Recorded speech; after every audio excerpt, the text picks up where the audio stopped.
Hello, it's Mike Less, and the 2017 corn and soybean harvest season has arrived in most of the Midwest, and I have been quite busy at work and not enough time to make videos, but I just wanted to make a quick one here of some soybean harvest, get it on my YouTube channel.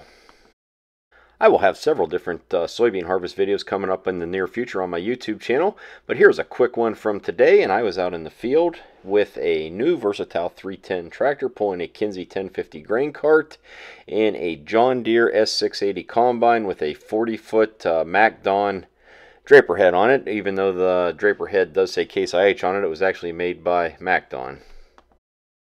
This Versatile 310 tractor was sold by Anderson Enterprises out of Anawan, Illinois.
Again, stay tuned for more 2017 soybean harvest videos coming up in the near future as time allows, and thank you for watching this video.